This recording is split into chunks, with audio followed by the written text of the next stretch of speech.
Well, good morning, Orchard.Church. Come on, we invite you to stand to your feet. How are we feeling this morning? Are we awake?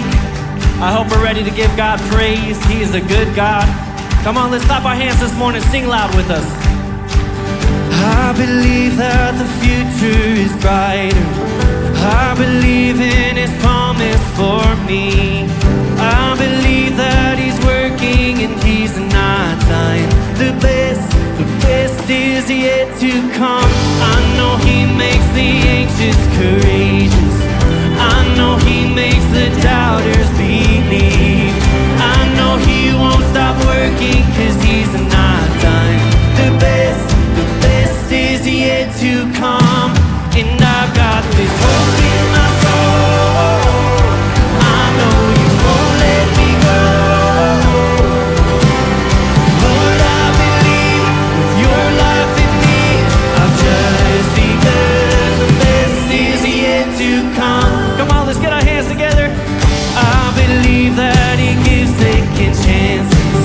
I believe He works all things for good. I believe that He's working and He's not done. The best is yet to come. And I've got this hope in my soul. I know You won't let me go. Lord, I believe with Your life in me, I've just begun. And I've got this hope in my soul. I know You won't let me go. Lord, I believe with Your life in me, I've just begun. The best is yet to come.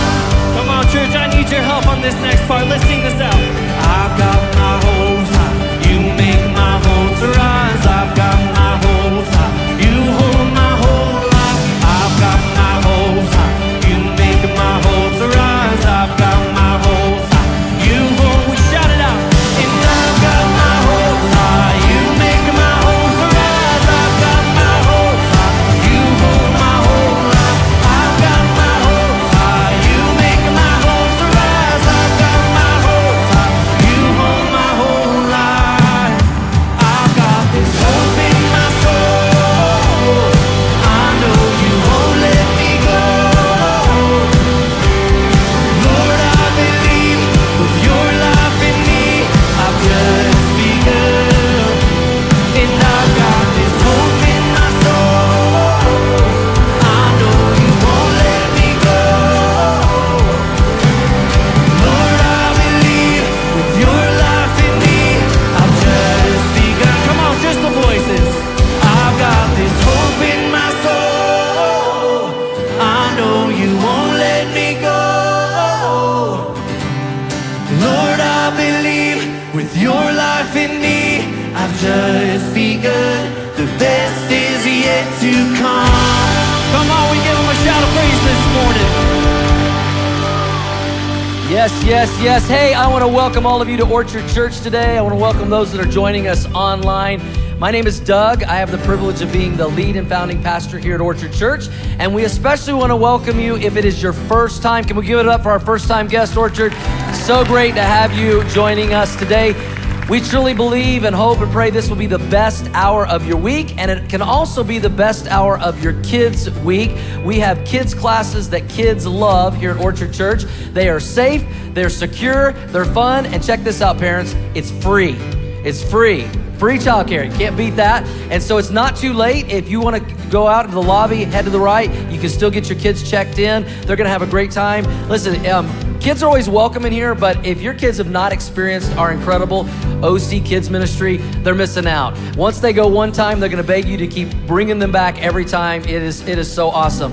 Well, hey, our worship team's gonna continue to lead us in song. The lyrics are gonna be on the screen. Just participate however you feel comfortable today. We are in week 4 of our series called Dealing with Doubts. You're in for a treat. Our teaching pastor, Tyler, is bringing our message today. It is awesome. It's gonna encourage you and challenge all of us. And then at the end of our service, we saved the best for last, Baptism Sunday today. Anybody excited about baptism?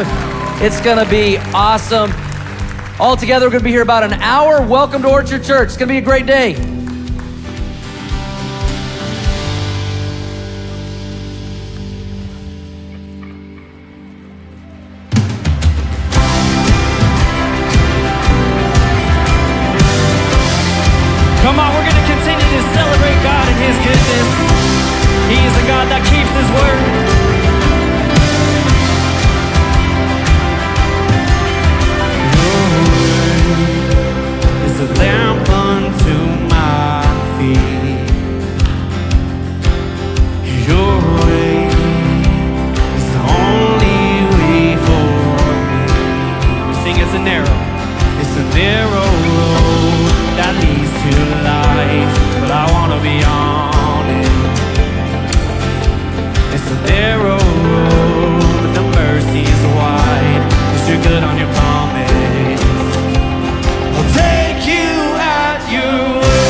again to Orchard Church. My name is Natalia, and I'm one of our worship team volunteers. That's right. And I'm Fabio. I'm the creative director of multimedia here at Orchard. Thank you so much for joining us. Whether it's your first time or you've been attending here for years, we're really glad to see you today. Yes. Yeah. And today is an extra special day because it's Baptism Sunday. That is right. I love Baptism Sundays. And we're so excited for all of those who are going public for Jesus today. Before we get to the service, I want to remind you that one of the best ways to know what's happening here is through the Orchard app. If you don't already have it, you can get it by scanning the QR code on the seat back in front of you or by downloading it from your favorite app store. It's a great way to follow along with today's message, give safely online, take your next step, and sign up to host a summer interest group. Summer interest groups are just around the corner, and they are a great way to connect the activities we love with helping people find and follow Jesus. That's right. Whether that's hiking, biking, yard games, brunch, crafting, we want to see everyone connected in some way this summer. So what activity do you love to do? And would you be willing to host a group around that very activity to impact someone's life? It may sound a little intimidating, but it doesn't have to because we are here to help. That's right. And the great news is it won't take any extra time because it will just be like having some new friends join you on an activity you were already going to do. Yeah, that's awesome. So if you'd like that opportunity to be part of someone's story this summer by hosting a summer interest group, tap on that tile in the Orchard app today. And we also want to invite those who are newer to Orchard or would like to learn more about who we are to a fantastic event called Starting Point next week. Yes, Starting Point is a laid-back event and a great opportunity to meet new friends, get your questions about Orchard answered, and also learn about different serving opportunities and tour that area of ministry that you're interested in. If you'd like to join us next week for Starting Point, tap on that tile in the Orchard app. Lastly, we want to say a huge thank you for your incredible financial generosity. It's because of your generosity we were able to purchase transportation for our Filipino church planter, Pastor Roy, to do ministry in Metro Manila. All right, Natalia, well, let's get this service started. Orchard.Church, are you guys ready? Awesome, awesome. Please help me in giving a warm welcome to the stage our teaching pastor, Tyler Hart. Hey everyone, good morning. Welcome to Orchard. So glad you're here in the room and online. We love you, and I'm learning some things because I'm new to Orchard and new to Colorado in general. And the thing that I'm learning is this whole spring season, okay? Some people told me about it beforehand. They said, just trust us, spring in Colorado is bipolar. And I was like, what do you mean? I'm from Arizona, so the temperatures are hot and hot. Those are the seasons, that's everything we got. So I'm like, okay, tell me about this bipolar thing. I finally figured it out yesterday, okay? Now I'll tell you why, because my kid, oldest 5-year-old, he's in a soccer league, and last week, the game was canceled due to snow. And then yesterday, I got a sunburn on my face. How does that work? I just don't understand. And then I realized, oh yeah, it's the spring in Colorado. That's how it works. Okay, it's like literally to the touch. It's painful, okay? Well, how'd that happen? It was just snowing. I don't even know, but I hear summer's great, okay? I hear summer, they just we make it happen. So, it's good. Now I need some participation from you guys now. So get your arms ready to raise your hand online as well. Put a little hand raising emoji. I think they have that. Just answer me these questions, okay? If this pertains to you, just slip up your hand. Who here would consider yourself a rule follower? Raise your hand. Yes, nice and proud. Okay, all the rule followers, yes. You're like, I love rules. Rules are amazing. You just like to add rules. Like you at your house, you have like the house rules. Like that sounds terrible. Anyways, how many of you would consider yourself a rule bender? Okay, my people, what's up? Rule benders. I didn't say breaker, and just the boldness to say I'm a rule bender in church. I love that. That's great.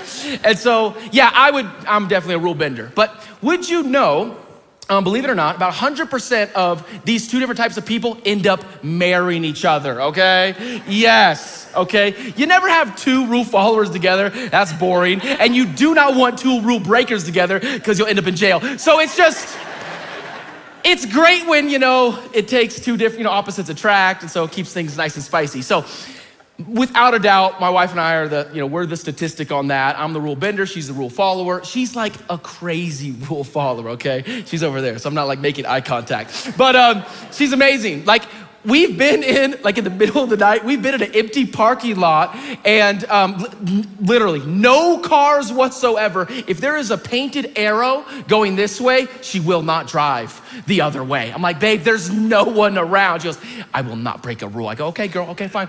You do you.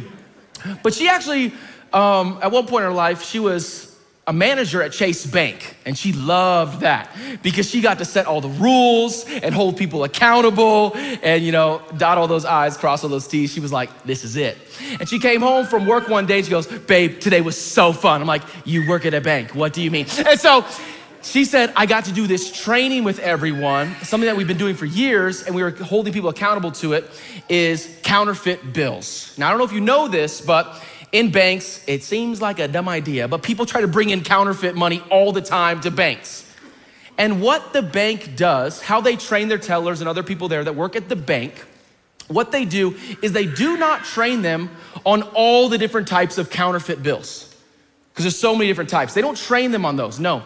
They train them so hard on the real bill, to identify the real currency, what that actually looks like, so much so that when any counterfeit comes their way, they can instantly spot it and say, oh no, that is not the real deal. That is definitely a counterfeit bill. It looks like the real one, but it's not. Maybe some of us in our lives, you've encountered someone that wasn't the real deal. Maybe someone said something and then they did another. I mean, if Jesus came full of grace and truth, how come so many Christians are full of hate and lies? Maybe you've experienced a counterfeit Christian in your life. You're like, it looks right, but it's not. That's why today, in week 4 of Dealing with Doubts, we're answering the question, what if Christians let me down?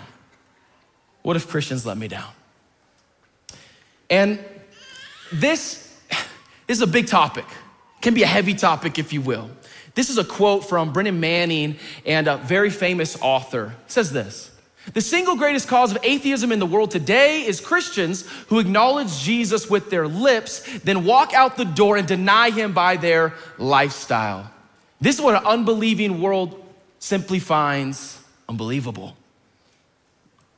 Jesus puts it this way, and he's actually talking at this point to the religious leaders of the law, okay? Like the guys that should be getting it all right, the guys that should be doing the right thing. This is what he says to them. This is found in Matthew 23. It says this: what sorrow awaits you, teachers of the religious law, and you Pharisees, hypocrites! For you are like whitewashed tombs, beautiful on the outside, but filled on the inside with dead people's bones and all sorts of impurity. Outwardly, you look like righteous people, but inwardly, your hearts are filled with hypocrisy and lawlessness. Jesus, tell us how you really feel, He gets right to the point. He takes this so seriously. You'll understand why in just a minute. But he also calls them hypocrites, which today we know what that word means, right? We're like, oh, hypocrites, what a hypocrite, right? In this day and age, they would have had no clue what he was saying. Simply because the first time hypocrites was used in the way that we know it today, it was by Jesus. He said it 17 times in the Bible. It was always from Jesus talking to these religious leaders. Now, here's a picture of me in Caesarea Philippi. I went to Israel a few times, and I'm not flexing on you, it's just the truth, okay? Now I promise I'm having fun, okay? So I look like I'm not, like, why so serious? But I'm standing there at a very old, thousands of years old amphitheater made of stone, and it was beautiful. So this would have been the type of amphitheaters in Jesus' day. This is where they did the plays. Greek put on these plays, and in these plays, they would be called hypocrites, a lot of the actors in the plays, because a hypocrite was someone that put on one mask to play a part, then they took off the mask, put on another mask to play a different part. So when Jesus is calling them hypocrites, they're like, I've never been in a play. He's calling them hypocrites, saying, stop the show. Stop the show. Stop putting on one mask and then putting on another. Stop saying one thing and then doing another. Jesus takes this seriously because he knows the damage it can do to us when people are representing Christ and then do something. It can hurt people that are looking in. Maybe you're here today and you're wondering about all this, and faith and church, might be your first time, you're like, yeah, that's why I've had, I've stepped back, because Christians can be crazy and it's difficult. I understand that. I get you, without a doubt. And so answering this question, what if Christians, let us down? I want you to know this. This is the key thought. I want to encourage you with this. You can take notes in your app. It's this: Christians will let you down. Sorry, I gotta say that up front. They will. Christians will let you down, but Jesus never will. Christians will let you down, but Jesus never will. He never will. So as we're answering this question, what if Christians let us down? We gotta talk about Christians. Oh goody, don't you love that? I love, yeah. We're gonna talk about 3 types of Christians, okay? 3 types of Christians that will let us down. So here's the list, okay? Here's the first one, and it's this. Some people who claim Christ aren't really Christians. Some people who claim Christ aren't really Christians. We find in the Bible, recorded in Titus 1:16, they claim to know God, but by their actions, they deny him. If I can be totally honest and real, like if I right now went over to that keyboard and started playing Beethoven and they turned on the sound, instantly your ears would bleed. I'm terrible, okay? It would be so bad. I would just butcher the whole thing. But no one in this room would blame Beethoven for my shortcomings. No one would blame him that I was like, it would be bad, it would be rough. And if you go into a gym and you see someone that's, largely overweight, if you will, you would not go to the front desk and say, this is the worst gym ever. You wouldn't blame the gym. That doesn't make any sense. But then why do we so often blame the church and God when people mess up? Why do we do that? It seems easier to do so, but that's not what God intends. That's not what we're messed up. We make mistakes. We don't have it all together.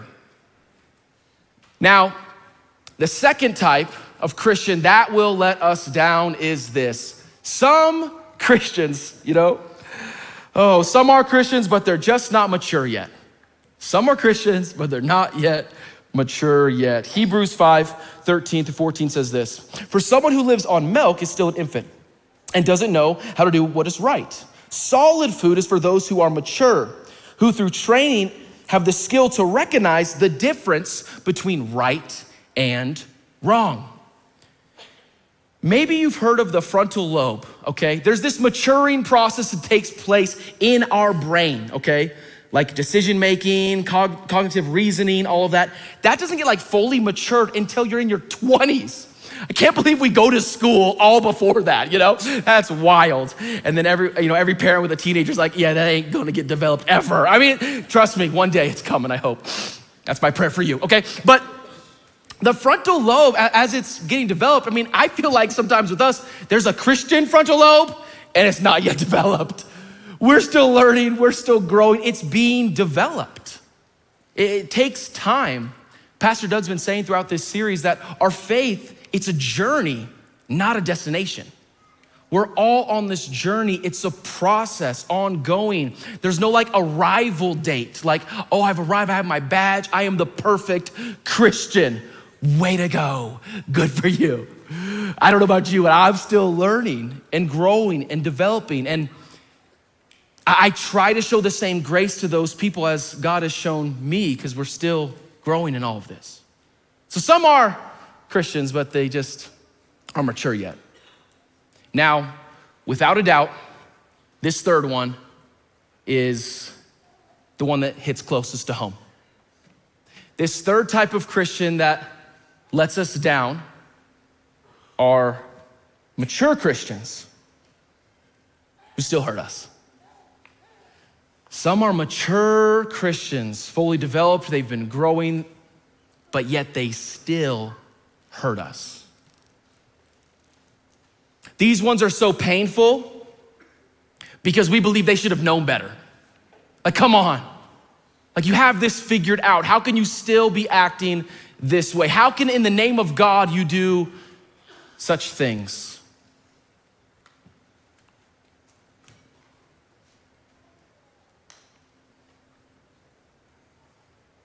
And you wanna know another reason why it hurts?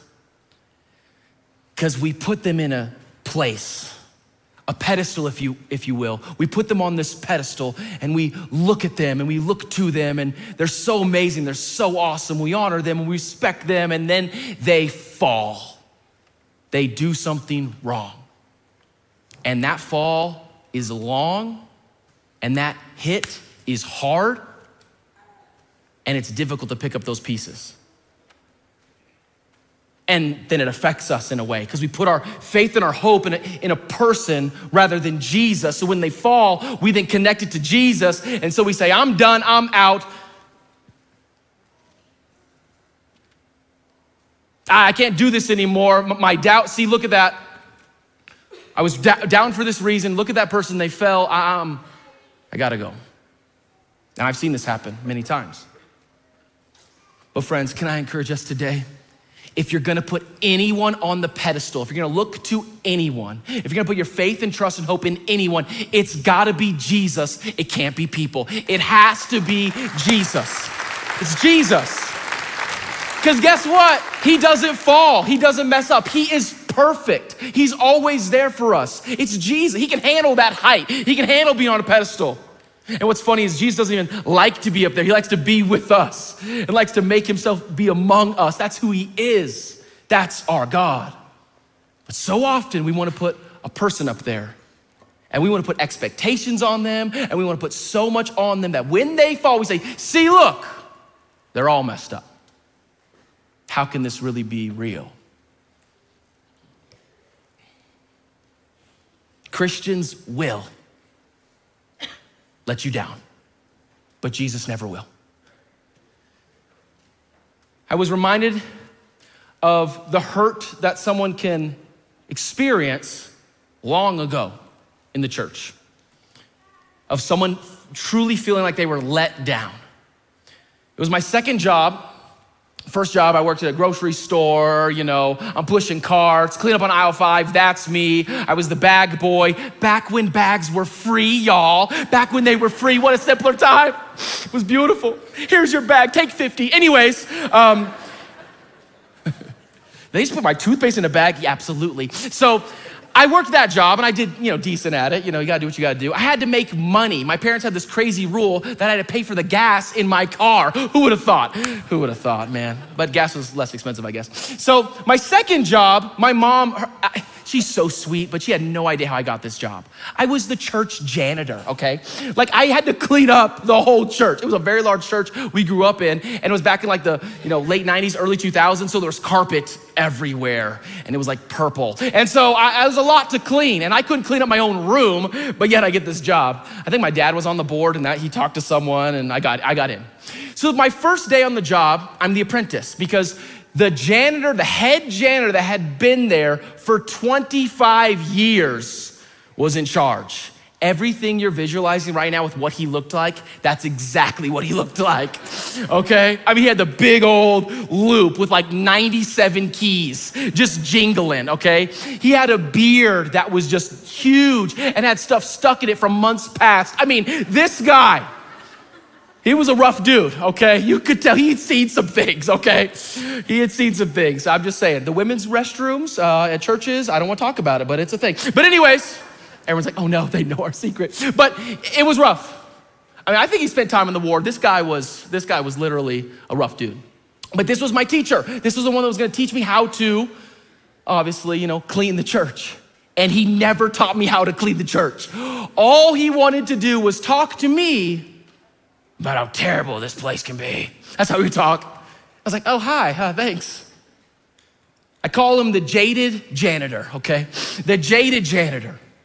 Because on my first day, he said, hey, you've been going to this church a long time, but I gotta tell you some things. I go, great. Could we start with where did the trash go? And he goes, you're gonna see behind the scenes at a church, and it's ugly. And I was like, I'm terrified. I'm like this impressionable 17-year-old. I'm like, can we turn the lights on? This is scary. And he told me, he goes, what you see on the outside is not what it is. And I've had a great experience growing up in church. I grew up in church and everything was great and Jesus is a friend of mine. I was here for it. But I'm learning, I guess there's another side to all of this. And he said, I've been hurt like you wouldn't believe. I used to go to this church, but now I just work at this church. I go, well, that seems like a miserable choice, but he worked there and he told me, you'll hear conversations, you'll see things. It looks all polished on a Sunday, but man, behind the scenes during the week, it gets bad. And he said, you might not want to see people that you respect because they do things that you thought you wouldn't see. And I'm like, this is heavy, I'm taking all this in. But guess what, I never saw it. I did this weird thing, I focused on cleaning the church. Like I just focused on that. And maybe I was just ignorant, but I didn't see any of it. But I realized I'll never forget the impact it had on his life, the things that he had seen. I just never had seen it. So everything's good, and I graduate, I go to college, I meet my wife, and then I start in ministry, my very first job working at a church, not as a janitor, and I'm a pastor and do all these things. And then I was like, oh, the jaded janitor was right. I saw some things. I experienced some things. I saw some people that I put my faith in. I respected. I thought, well, gosh, you've been around ministry so long and you're teaching me and you're doing this. And then Christians, man, I tell you what, it can be rough. But we're all a work in progress. But I was so impacted, so affected by it that it was messing me up. And I said, I don't want any more of this. It was painful. I won't get into the details. And guess what? I'm not hurt anymore about it. Like I'm not bitter about it anymore. I've got over that, but man, it hurt bad. And so I just said, I don't know what to do. So I wanted to throw in the towel. I wanted to call it quits. And so I called my mentor and I said, this place is crazy. This church world is insane. Like I'm on staff and I'm seeing things and people are saying things and I don't know what to do. I gotta quit. I gotta get out of this. Like I'm done. And he asked me a question. I love how like mentors and people that are smarter than you don't like answer your question. They just ask you another one. I'm like, brilliant. He said, did they call you into ministry? I said, no. He said, who called you into ministry? I said, God. He said, then they can't take you out of ministry because God called you in. I said, this guy's had a few more birthdays than me. He is wise. I'm like, that's blowing my mind. I'm just a young kid. I'm thinking, oh, wow. And then he didn't stop there. He said something else. And then he hung up the phone like a boss. I mean, it was awesome. He goes, listen to this. I go, I'm all ears, man. You already blew my mind. I'm still processing that. I'm still digesting that. And he said, even Jesus washed Judas's feet. Click. And I said, what did he just say? So I went to my Bible. He's right. Judas was one of Jesus's disciples, one of the 12. And Jesus knew everything. Jesus knew that Judas was going to betray him. He was gonna sell him out for some money to the Roman officers to come and arrest Jesus, beat Jesus, and kill Jesus. And Judas ratted him out. Judas betrayed him. And Jesus knows that is going to happen. But yet he's with all his disciples and he doesn't say, yeah, I'll wash all of these disciples' feet because they have it figured out, they have it right. But Judas, no, you can stand in the back. He still welcomes Judas and washes his feet and shows him love and serves him and gives grace to him, even knowing he was gonna hurt him. See, Jesus never put his hope and his trust and his faith in people because he knows first-handed that they will let you down. And for us, in this place, I gotta tell you this, I want this to sink in. If you've lost faith in Jesus because of people, maybe your faith was in people instead of Jesus. If you've noticed your faith is weak and it's not strong and you want to get out of it and you're questioning everything, it's because you put it in people. They'll always let you down, but Jesus never will. Put your faith in Jesus. Put your hope in Jesus. Put your trust in Jesus. He won't let you down. He never will. It's not who he is. So much grace. Grace that I believe we rarely give to one another. We have to think of the grace God showed us. Because guess what? We let him down. We let him down all the time. I let him down. And I know I've also probably hurt people. I've probably been in a leadership place where maybe people got stories about me and they're like, oh man, he looked at me in a bad way. I don't know what it is, truly, I don't. But it could have affected them in a way that really messed with their whole mindset when it comes to this whole church stuff. Christians will let you down, but Jesus never will. And I just want to say, from the bottom of my heart, if you've experienced any of this, I feel you. Me too. I've seen it. Guess what? I'll probably continue to see it. But I don't want to minimize your pain. I don't want to minimize your hurt. I don't want to minimize what you've gone through. People that claim to be one thing and then they said another. I want to say to you, I'm sorry that happened. I'm truly sorry. I know I can't speak on behalf of all the churches in the kingdom, and obviously I don't know if it ever happened here or happened somewhere else, but if you're carrying that and it's caused you to have doubt and it's caused you to have questions and it's caused you to separate yourself from God, just know that hurt that you experienced, that wasn't Jesus. Don't connect those two. It was flawed, broken people. We all mess up, we all make mistakes, and we all get let down. But Jesus will never let us down.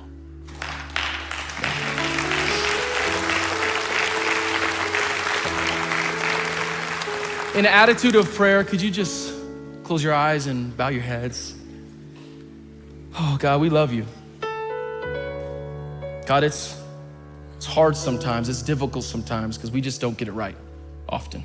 And maybe you find yourself in this place and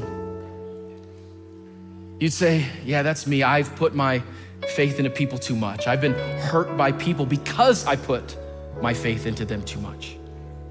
God, I need your help to look to you instead.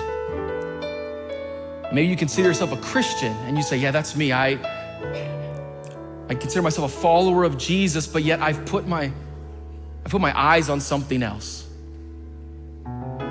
We have to know that people will let us down, but Jesus never will. If that's you and you're thinking, I gotta shift from that. I can continue to grow into who God has made me to be, but I need to stop caring about what people think and what is done to me.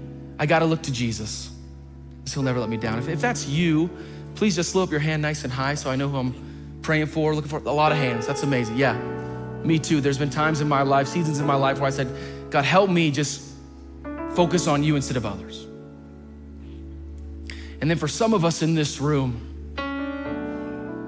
you've realized, yes, Christians do let me down, but I want you to know Jesus never will. And today could be your day to make a first-time decision or even a rededication to God. Putting your faith and your hope and your trust in Jesus alone. Because what Jesus did for us is he did not leave us hanging. He did not leave us in that place where we were hurting. God sent his son, Jesus, to die on a cross for us, covering all of our sin, past, present, and future sin, restoring us and redeeming us back to God. That is what you can put your hope in. That grace, that love. Today could be your day for the first time to say, I want to say yes to Jesus. I want to start my walk with him. I want to start my journey with him. Or I've just gone off track and I need to they need to come back home. If that's you, I really wanna pray for you, and we're gonna, on the count of 3, just slope your hand nice and high, and I'm just gonna ask you to pray a prayer here in just a moment. This is the prayer. It's not a magic prayer. It's just connecting with what God's doing in your life to Him. So you can pray something simple like this: God, I love you. I know I've messed up, but I know you will never let me down. Jesus, I believe what you've done on the cross to save my sin. I put my faith in you from now until forever. Forgive me. I want to follow you. If God's speaking in your heart and you prayed that prayer, if you said, that's what I want to do today, if that's you, please, on the count of 3, slope your hand nice and high. 1, 2, 3. Awesome. There's hands over here, hands right here in the front, hands over here in the front, hands over to the side, hands in the back. Thank you so much. Thank you, ma'am. Thank you, sir. Thank you so much. God, you are so good. Let's celebrate His love, His grace, what He's done for us. God, be with these people. God, bless them in a special way. Let them know they are starting this journey knowing no matter what they go through, you will never let them down. God, you're so good. Thank you for your grace. Thank you for your love. And everyone said in Jesus' name, amen, amen. Can we celebrate all those decisions, all those people that said yes to Jesus? We truly believe here at Orchard, you just made the best decision of your life, and we don't want to leave you there. We want to give you a QR code because QR codes are everything right now. And so take out your phone, there's a QR code here on the screen, and this is called Growth Track, and this is Pastor Doug and Shelly. They're just talking to you. It's a conversation filled in their home where they're talking about just next steps, things that you can do to continue to grow. So make sure to download that and watch those videos. And then also, if you're new with us, if you're a guest with us, first time guest, thanks so much for being here. Can we give it up for our guests? We love you. We love you. Thank you.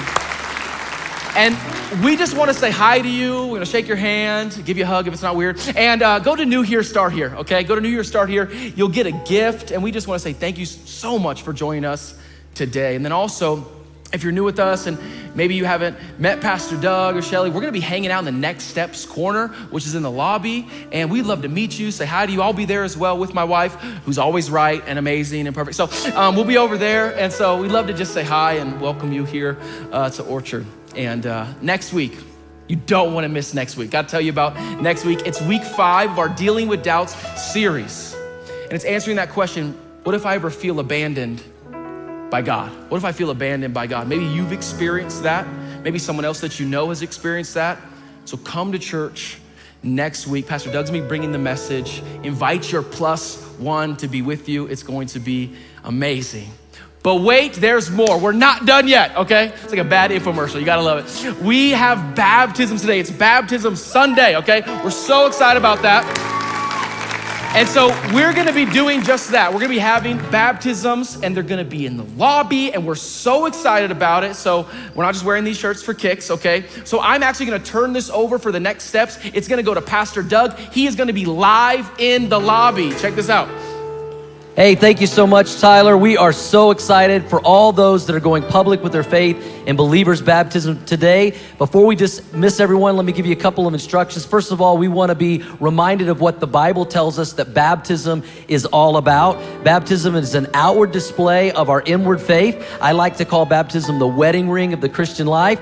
And so people getting baptized, this doesn't save them, this doesn't forgive them or wash away sins. It's only our faith in Jesus that does that. We're so excited for all those who just said yes to Jesus. And so maybe you were one of those today that you said yes to Jesus in faith, or you've said yes to Jesus in the past, but you haven't had the privilege of going public with your faith in believers' baptism. Well, you can get baptized today. Now, I know what you're thinking. Well, I didn't come prepared. Now, we have a lot of people that are prepared and they're planning to get baptized, but you can join them today, because check this out. In just a moment, we're going to dismiss everyone, and you can come out here into the lobby, and we've got these ladies that are going to check you in over here, and they've got t-shirts of all sizes, sizes, shorts of all sizes, towels of all sizes, if that matters. And you can get baptized today. So don't let anybody talk you out of this. Don't talk yourself out of this. You can go public with your faith today. In the very back, if you look at the back of the auditorium, our executive pastor Bill is back there with a big baptism sign. That's where you can head. So right now, I want to dismiss all those that are prepared to be baptized, all those that want to get baptized. Church, let's give it up for all those getting baptized today. And then let's all stand together as our worship team leads us as we celebrate life change through baptism here at Orchard Church today. It's going to be awesome.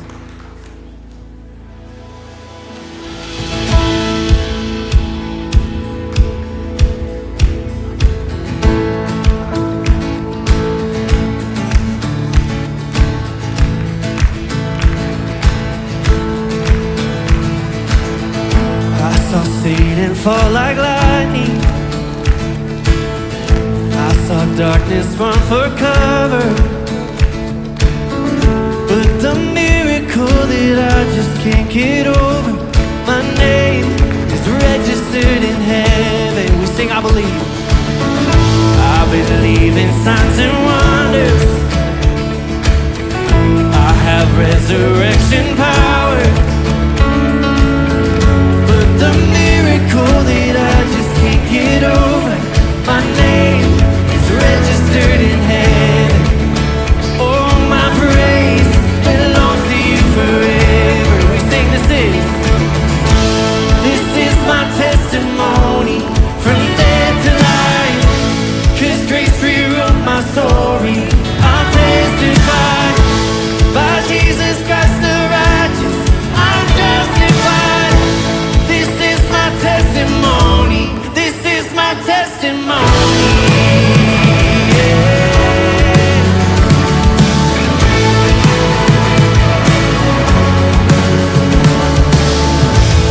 Together, sons and daughters, bought with blood and washed in water. Sing the praises of the Spirit, Son and Father.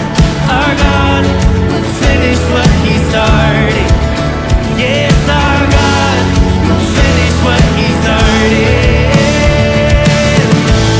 This is my testimony, from death to life, 'cause grace rewrote my story. I'll testify, by Jesus Christ the righteous, I'm justified. This is my testimony, this is my testimony.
God, you are faithful.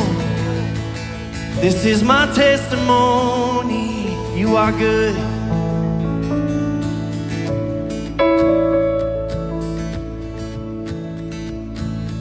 If I'm not dead, you're not done. Greater things are still to come. I believe if I'm not dead, then you're not done. Greater things are still to come. Yes, I believe if I'm not dead, then you're not done. Greater things are still to come. I believe if I'm not dead, you're not done. Oh, you are good. 'Cause greater things are still to come. Oh, I believe. Yes, we celebrate. You are good.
Well, thank you guys so much for coming and worshiping with us. Thank you for celebrating all those making that decision to go public with their faith.